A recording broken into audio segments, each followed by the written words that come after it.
Hey everybody, welcome to the channel. Today we're going to be looking into how to take out and install a Yamaha pwx2 motor, and we're going to be doing it on a haibike downhill bike. I think it's like a 2020, but it's a very modern bike. I did have to replace the motor for them under warranty, but if you have this problem and you don't have any warranty left, here's how you take it out, maybe get ready to ship out to the guys who can rebuild that for you, me being one of them, and I think there's only a handful of us in the States here that do that. So I think this is going to be very helpful for you. Stay tuned. Today we're just going to look at the Yamaha pwx2 motor here in this haibike that I have sitting upside down right now. That in itself is kind of a trick that helps you get at the motor a little easier. So you see I spun the display so it wouldn't be damaged when it's upside down. Sometimes put in blocks or boxes or something to keep the bars off the ground helps. This did the trick for me today. As for the motor, we're going to start here with the chain. We're going to take the chain off with this SRAM derailleur. It actually has a little button to lock it right there, which is pretty handy. And we'll take the chain off. Take the chain off the chain ring there, and now we're all free. We start by taking the bottom bash guard off. I've done this already, so it'll just pop off. I've loosened all four 4mm hex bolts there. And on this drive side of the motor, we have a couple of 5mm Allens holding the motor in. So we'll take those out, and I've already loosened those up as well. We'll go to the other side where we have two 6mm motor bolts here. So we're going to take the motor out now, and I'll show you how to do that and where the wires are and how to disconnect them and stuff here. So the main tool you'll need after you get all your Allen bolts and motor bolts off the bike and your motor is relatively free, you can take it out. You'll just need a pick like this, okay? And that's going to help you disconnect all the wires.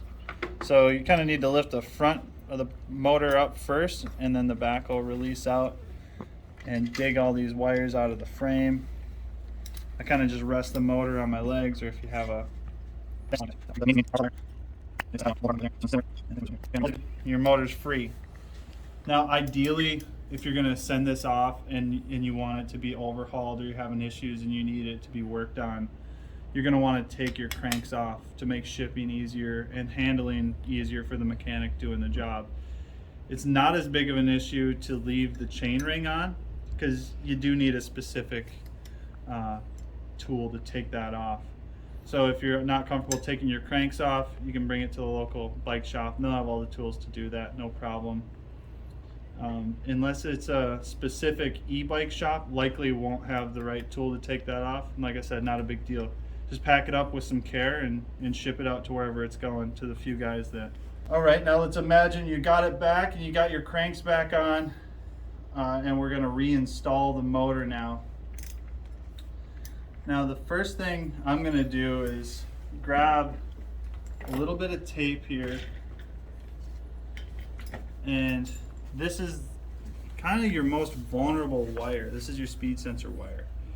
So you see it tucks in here where the other wires won't. So you need to get it to a nice spot where it's not going to get smashed by the motor, because that's going to cause you some big problems in the future. You can see this little divot in the frame. I don't know if the camera will pick it up or not, but there's a little divot there. That's a good spot for the wire to go. It gives it a little bit of space.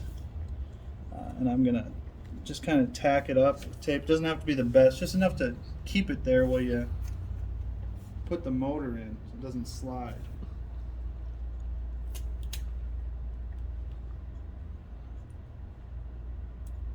We'll just do another really small piece there, and that should get us going. I'm gonna connect the big wire here. Doesn't really matter the order you do it, however you want. Just make sure they get all put together right. You want to hear that click, well, you know it's all in there. Okay, we get that, and we just put all the wires right back into the frame.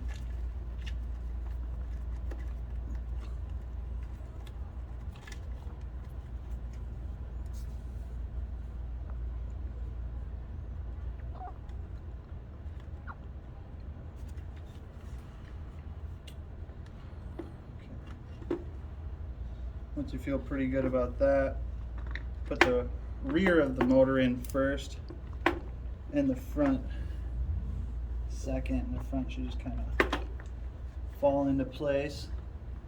You might need to push it a little bit until you see the holes all line up there, and then we'll start with just putting it all back together.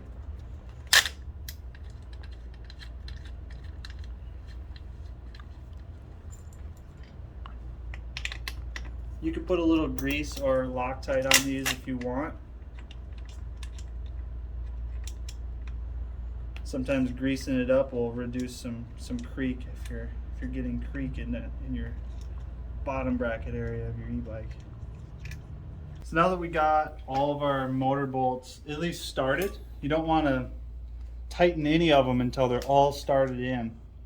And then when we get ready, we're going to do these bolts over here. The 6mm ones actually have a Newton meter torque spec for them, and it's 22 Newton meters. So we'll just use our regular Allen wrench, tighten them down pretty good,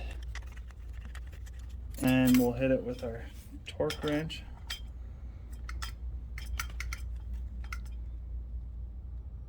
Till it reads 22.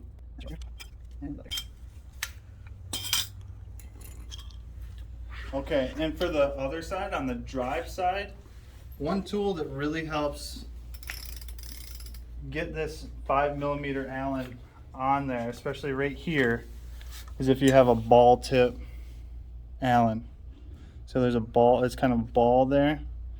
It's not the most ideal for getting it super tight, but it'll help you get it started, because this is a really kind of a odd spot here.